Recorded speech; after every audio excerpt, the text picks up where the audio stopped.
चलो तो अभी चार आर्य सत्य और अष्टांगिक मार्ग का पहले अर्थ समझ लो। भगवान बुद्ध जो थे उन्होंने चार आर्य सत्य दिया। उन्होंने कहा सबसे पहले कि ये जो मतलब कि जब भगवान बुद्ध को ज्ञान की प्राप्ति हो गई, बुद्ध की प्राप्ति हो गई, तो उन्होंने लोगों को बताना और समझाना शुरू किया कि ये दुनिया क्या है, इस दुनिया में क्या है और हमें इस दुनिया में कैसे रहना चाहिए, इस जीवन को कैसे जीना चाहिए, इस बारे में उन्होंने बताया।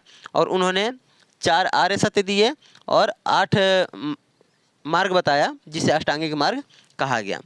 उन्होंने दुनिया के 4 सत्य बताए जिसे 4 आर्य सत्य कहा गया, और उन्होंने इस आर्य सत्य पर चलने के लिए 8 रास्ते बताए जिसे अष्टांगिक मार्ग कहा गया। ठीक है, तो आर्य सत्य कितने हैं? 4 हैं, और मार्ग कितने हैं? 8। ये मार्ग किस पे चलने के लिए है? आर्य सत्यों पर। ठीक है, तो आर्य सत्य पर हम चलेंगे तभी हमारा जीवन सही होगा बौद्ध धर्म के अनुसार। और ये कौन कौन से आर्य सत्य हैं और कौन कौन से मार्ग है इसको देखते हैं। 4 आर्य सत्य में बुद्ध ने सबसे पहले कहा था दुख। भगवान बुद्ध के अनुसार, और खैर आज भी हम लोग देखें तो लगभग यही समझ में आता है, अपनी अपनी अलग अलग थॉट है।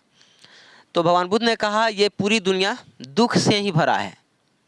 सबम दुखम, यानी सब कुछ दुख ही है, प्रत्येक चीज दुख का कारण है। सबम दुखम, ये किसने कहा था? भगवान बुद्ध ने। और क्यों कहा था? आज आप सोच करके देखो, जन्म लेना भी दुख का कारण है। जन्म लेने के बाद बच्चा रोता है। भगवान बुद्ध ने कहा जन्म भी दुख का कारण है, मृत्यु भी दुख का कारण है। जब इंसान मरता है तो उसके कारण कितने लोग दुखी हो जाते हैं। स्वयं वह भी मरने से पहले दुखी रहता है। तो जन्म भी दुख है, मरण भी दुख है। किसी प्रिय वस्तु का मिलना भी दुख है, किसी अप्रिय वस्तु का मिलना भी दुख है। कोई अप्रिय चीज़ आपको मिल जाए, जैसे मान लेते हैं आपको कांटा तो पसंद नहीं है, या पसंद है आप लोगों को? पसंद नहीं है। अगर वो कांटा आपको मिल जाए, आपके बॉडी में हल जाए, चुभ जाए, तो फिर आपको क्या महसूस होगा? दुख महसूस होगा ना। मान लो कि आपको गरीबी पसंद नहीं है। गरीबी किसको पसंद है? किसी को पसंद नहीं है। और आपको गरीबी मिल जाए, फिर आपको क्या महसूस होगा? दुख। तो अप्रिय चीज़ों का मिलना भी दुख है और प्रिय चीज़ों का बिछड़ना भी दुख है। प्रिय चीज़ों का बिछड़ना भी दुख है। आपका मान लीजिए कोई फेवरेट मोबाइल था और वो गिर के टूट गया या भुला गया, फिर आपको क्या महसूस होगा? बड़ी दुख महसूस होगा। और बाकी सब चीज़ें आप लोग अपने से जोड़ लीजिए कि प्रिय चीज़ों का बिछड़ना क्या है? दुख ही दुख है। जितना ज़्यादा प्रिय उतना ज़्यादा दुख। एक बेटी जब अपने माँ से बिछड़ती है उस समय का दुख देखिए। जब कोई लड़का लंबे समय के लिए अपने घर को छोड़ करके, या कोई भी व्यक्ति लंबे समय के लिए अपने परिवार को छोड़ करके जा रहा होता है, तो फिर उसका दुख। तो जब प्रिय वस्तु बिछड़ता है तो भी दुख है, अप्रिय वस्तु मिलता है तभी भी दुख है, ना मिलता है तो भी दुख है। इच्छित वस्तु अगर ना मिले तो क्या होता है? दुख होता है। जैसे इच्छा थी, आपकी इच्छा थी कि काश मेरे पास एक कार होता, काश ये मिल जाता, लेकिन आपको मिला नहीं। अब आपको क्या महसूस होगा? दुख। तो इच्छित वस्तु ना मिलने पर भी दुख है ना। तो भगवान बुद्ध ने इस वजह से कहा सबम दुखम, सबम दुखम, सबम दुखम, यानी सभी कुछ, सब क्या है? दुख है, सब का कारण दुख है। दूसरा, दुख समुदाय। भगवान बुद्ध ने कहा, और आप लोग साइंस भी पढ़े हैं 10th में, तो आप लोगों को पता भी होगा, कोई भी चीज़ होता है, कोई भी घटना होता है तो उसका कुछ ना कुछ कारक होता है। बिना किसी कारक के कोई भी घटना नहीं घटती है। उसी तरह से अगर दुख है तो दुख का कारण भी होगा। तो भगवान बुद्ध ने कहा दुख का कारण क्या है? तो उन्होंने कहा तृष्णा। तृष्णा और क्या कहा? तृष्णा और क्या चीज को उन्होंने दुख का कारण बताया था? भगवान बुद्ध ने दुख समुदाय का कारण बताया तृष्णा और अज्ञानता। अज्ञानता, पिपासा, तृष्णा, यही कारण है दुख का। भगवान बुद्ध ने कहा ये जो दुनिया में दुख है, इस दुख का सबसे बड़ा कारण है अज्ञानता। जब हम अज्ञानी होते हैं तभी हमें दुख होता है।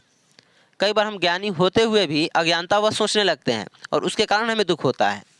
जैसे कि अगर कोई मर रहा है तो हमें उस पर क्या क्या लग रहा है भाई दुख होता है, सबको होता है, क्योंकि हम लोग उतने लेवल का भी ज्ञानी नहीं हुए हैं। चलो मान लो कोई चीज़, आप एक छोटे से बच्चा का कोई चीज़, छोटा सा चीज़ भुला गया, अब वो क्या हो जाता है, दुखी हो जाता है। और जितना का वो चीज़ नहीं होता उससे ज़्यादा वो दुखी हो जाता है। गुम हो गया तो हो गया। तो भगवान बुद्ध ने दुख का सबसे बड़ा कारण किसको माना है, अज्ञानता को, और दूसरा कारण माना है तृष्णा को। तृष्णा मतलब किसी भी चीज़ को पाने की तीव्र इच्छा, लालसा। हमें दुख तभी होता है जब हम किसी चीज़ को पाने की इच्छा रखते हैं और उसके ना मिलने पर या वो ना होने पर हमें क्या महसूस होता है, दुख महसूस होता है। आप भी अगर कुछ बड़ा करने का सोच रहे हो, अगर नहीं होता है तो आपको क्या महसूस होगा, दुख महसूस होगा। तो भगवान बुद्ध ने दुख का कारण बताया तृष्णा और अज्ञानता को। तीसरा आ जाता है दुख निरोध। दुख निरोध, भगवान बुद्ध ने कहा कि यदि हम अपने दुखों पर कंट्रोल करना चाहते हैं, दुखों को कम करना चाहते हैं, तो हमें दुख के कारणों को ख़त्म करना होगा। तो दुख के कारण कौन कौन से हैं, तृष्णा और अज्ञानता। अगर हम दुख से निपटारा पाना चाहते हैं तो हमें दो चीज़ें प्राप्त करनी होगी।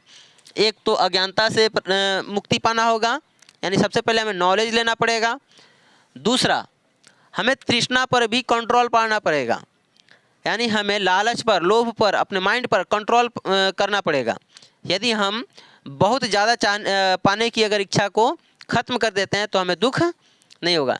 देखो बाबू, ये किताबें भर है, आप पाने की इच्छा रखो, खूब लालच रखो, खूब इच्छा रखो, ज़्यादा मार्क्स लाने की इच्छा रखो, ज़्यादा पढ़ लेने की इच्छा रखो, ज़्यादा नाम प्राप्त करने की इच्छा रखो, ज़्यादा धनी हो जाने की इच्छा रखो। अब चूँकि यहाँ पे रूल है तो पढ़ाना पड़ेगा। तो इन्होंने कहा कि दुख निरोध, यानी कि दुख पर कंट्रोल पाने के लिए क्या क्या त्यागना पड़ेगा, तृष्णा और अज्ञानता को। अज्ञानता का क्या करना होगा, त्याग करना होगा, ठीक है। और तब जाके हमें मुक्ति मिलेगी, किस चीज़ से, दुख से।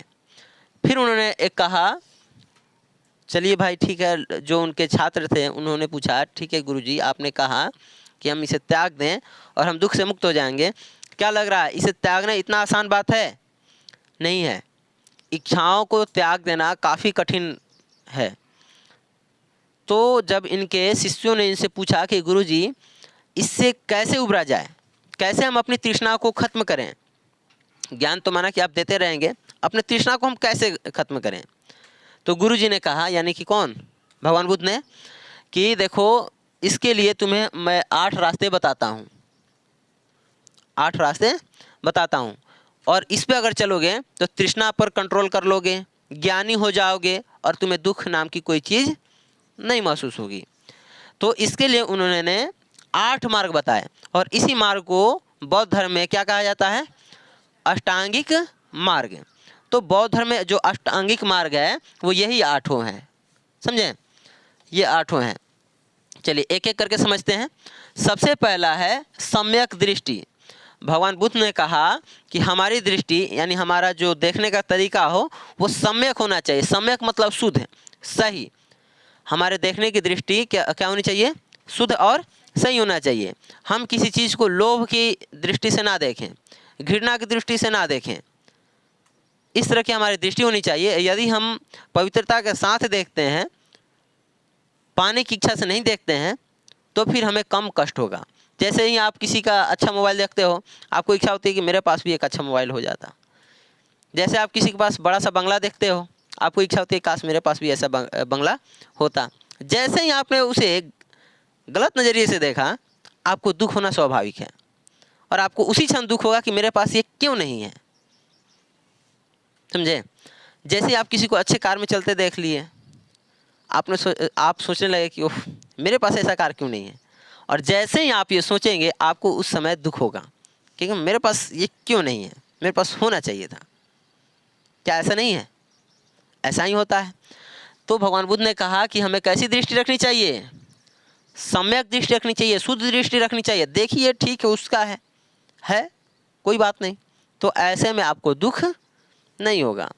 दूसरा उन्होंने कहा सम्यक वाक या वाणी, वाणी या वाक अलग अलग किताबों में अलग अलग वर्ड दिया रहता है, तो हम दोनों लिख दिए हैं ताकि आपको कन्फ्यूजन ना हो और आप मुझ पे शक ना करें, सबसे बड़ी बात यह है। तो दोनों वर्ड हमने लिख दिया है, सम्यक वाणी और सम्यक वाक। वाक या वाणी मतलब होता है बोलना, और सम्यक मतलब होता है शुद्ध या पवित्र, यानी कि हमें क्या कैसा बोलना चाहिए, शुद्ध बोलना चाहिए, मधुर बोलना चाहिए, पवित्र बोलना चाहिए, झूठ नहीं बोलना चाहिए, हम जो भी बोले सत्य बोलना चाहिए। इस कलयुग में तो दिक्कत है, ज़्यादा सत्य बोलोगे तो दिक्कत हो जाएगा, लेकिन अगर दुख से छुटकारा पाना है तो ये करना पड़ेगा। हमें सत्य बोलना चाहिए और ऐसी वाणी बोलनी चाहिए जिससे दूसरे को कष्ट ना हो, दूसरे को खराब ना लगे, और दूसरे को खुश करने के चक्कर में हमें गलत बात भी नहीं बोल देना चाहिए, क्योंकि झूठ जब हम बोलते हैं तो क्षणिक सुख तो देता है किसी को, लेकिन वो बाद में दुख का कारण बन जाता है, आपके दुख का और उस व्यक्ति के दुख का जिसे आपने खुश करने के लिए ये बात कहा था। कभी भी झूठ नहीं बोलना चाहिए, हमें सही बोलना चाहिए और मधुर वाणी में बोलनी चाहिए। तीसरा मार्ग बुद्ध ने बताया सम्यक संकल्प, यानी कि हमें सही संकल्प लेना चाहिए, हमें भौतिक चीज़ों का सहारा नहीं लेना चाहिए, कम लेना चाहिए, हमें हिंसा का सहारा नहीं लेना चाहिए, हमें झूठ का भी सहारा नहीं लेना चाहिए, और हमें सही चीज़ों का सहारा लेकर अपने सही कामों को करना चाहिए। इससे हमें काफ़ी कम कष्ट का अनुभव होगा और शायद नहीं भी। उसके बाद में बुद्ध ने बताया सम्यक कर्म या कर्मांत, सम्यक कर्म या कर्मांत। कई किताबों में कर्मांत लिखा रहता है, कई किताबों में कर्म लिखा रहता है। कर्म या कर्मांत का मतलब होता है काम, यानी हमें शुद्ध काम करना चाहिए, सही काम करना चाहिए, हमें अधर्म वाला काम नहीं करना चाहिए, हमें ऐसा कोई कार्य नहीं करना चाहिए जिससे दूसरे को कष्ट पहुँचे, हमें वो कार्य करना चाहिए जिससे मेरे वजह से कोई और खुश रह सके। हमें इस संसार के जीवों के प्रति कार्य करना, जीवों के सुख के लिए कार्य करना चाहिए, हमें भिक्षुओं को दान देना चाहिए, हमें प्राणियों पर दया करनी चाहिए, हमें जीवों की रक्षा करनी चाहिए। इस तरह के कार्य हमें करने चाहिए। ये किसके अनुसार? बुद्ध के अनुसार, भगवान बुद्ध के अनुसार ये सभी कार्य हैं। सम्यक कर्मांत या कर्म का मतलब होता है हमें सही काम करना चाहिए, हमें दान करना चाहिए, जीवों की रक्षा करनी चाहिए और अहिंसा का मार्ग अपनाना चाहिए। हिंसा नहीं करना चाहिए, हिंसा मतलब मारकाट नहीं करना चाहिए। उसके बाद में है सम्यक आजीव। भगवान बुद्ध के अनुसार हमें सही और साधारण जीवन जीना चाहिए, अपने जीवन में ज़्यादा हाई फाई नहीं लाना चाहिए। जितना आप साधारण जियोगे आपको उतना ही कम कष्ट की अनुभूति होगी। आप कलरफुल कपड़ा पहनते हो, डिजाइनदार पहनते हो, आपका फ्रेंड उससे भी ज़्यादा अच्छा पहन कर आ जाता है, फिर आपको होता है कष्ट, होता है ना। और जब एक और महंगा कपड़ा पहन लो तो फिर बाद में सस्ता पहनने में फिर दिक्कत होता है और कष्ट लगता है। अगर हम एक सिंपल से वस्त्र को धारण करें, कोई भी एक सिंपल अगर वस्त्र अगर हम अपना सिलेक्ट कर लें, उसी को पहने, एकदम सस्ता से सस्ता, कहीं भी जाएंगे, मेरा वो अपना पर्सनल वस्त्र है। साधु को देखते हो सब, उसका सिंपल कपड़ा रहता है, और बगल वाले का डिजाइनदार कपड़ा देख करके क्या लग रहा है, उसको दुख होता होगा? मुझे ऐसा नहीं लग रहा है, नहीं होता होगा। तो इस वजह से भगवान बुद्ध ने कहा कि हमें साधारण जीवन जीना चाहिए। हम जितना साधारण जीवन जिएंगे उतना कम कष्ट की अनुभूति हमें होगी। फिर भगवान बुद्ध ने कहा सम्यक व्यायाम। सम्यक मतलब शुद्ध, व्यायाम मतलब कि आप कार्य भी कह सकते हो। तो भगवान बुद्ध ने कहा कि हमें सही काम करना चाहिए। अपने काम को करने के लिए, अपने किसी भी उद्देश्य को पूरा करने के लिए गलत काम का, गलत तरीके का सहारा नहीं लेना चाहिए। अब जैसे मान लो कि हम दूसरे का कार देखें, मन में इच्छा हुई कि मेरे पास भी कार होता, और हम उस कार को पाने के लिए, मान लो कि मेरी आमदनी उतनी नहीं है, और हम गलत तरीके से पैसे को कहीं से ले लें, चोरी करके या किसी को मार करके या कहीं से उठा करके या जैसे भी हो, अगर हम गलत तरीके से पैसे कमा करके उस कार को ले लें, तो क्या लग रहा है कि ये मेरे माइंड में दुख का कारण नहीं बन जाएगा? कहीं इधर आ गए, चोरी कर दे, तब क्या होगा? तो बहुत बड़ा दुख हो जाएगा। तो यार तनी कम है। तो सम्यक व्यायाम यानी कि हमें सही काम करना चाहिए, अपने उद्देश्य पूर्ति के लिए हमें गलत कामों का सहारा नहीं लेना चाहिए। ये दुख का कारण बन जाता है, इसलिए हमें सम्यक कार्य करना चाहिए ताकि हमें दुख कम से कम हो। सम्यक स्मृति, सम्यक माने शुद्ध, स्मृति मतलब यादें या सोच। हमें सही सोच रखनी चाहिए, किसी को घृणा की दृष्टि से नहीं देखना चाहिए। स्मृति यानी तो दृष्टि था ना, स्मृति मतलब याद होता है। क्या लिखा है? अपने काम के प्रति। अच्छा, सम्यक स्मृति का मतलब है कि हमें अपने काम के प्रति एकदम सजग रहना चाहिए, अपने काम के प्रति सजग रहना चाहिए, शुद्ध मन से उसके बारे में सोचना चाहिए और उसको पूरे सजगता के साथ करना चाहिए। 8वां है सम्यक समाधि। सम्यक समाधि यानी हमें ज़्यादा बेचैन नहीं रहना चाहिए। हमें जब हम बैठे हों तो एकदम एकाग्रता होनी चाहिए, बहुत ज़्यादा शोरगुल नहीं होना चाहिए, बहुत ज़्यादा मन में बेचैनी नहीं होनी चाहिए, अपने मन चित्तों को शांत रखना चाहिए। यदि हम इन 8 रास्तों पर चलते हैं तो फिर हमें काफ़ी कम कष्ट की अनुभूति होगी और शायद कष्ट महसूस ना हो। किसके अनुसार? भगवान बुद्ध के अनुसार। भगवान बुद्ध ने कितने आर्य सत्य दिए और कितने अष्टांगिक मार्ग बताए? 8 अष्टांगिक मार्ग बताए। इनके 8 अष्टांगिक मार्गों को 3 खंडों में बांट दिया जाता है। 3 2 का है कि 2 3? ठीक है।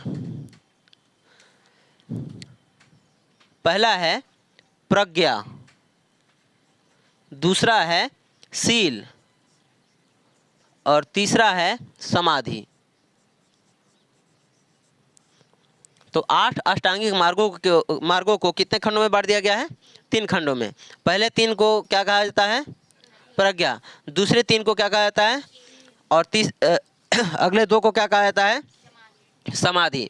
तो इस तरह से भगवान बुद्ध ने 8 अष्टांगिक मार्ग दिए और 4 आर्य सत्य बताए। देख लो सब एक बार अब तुम।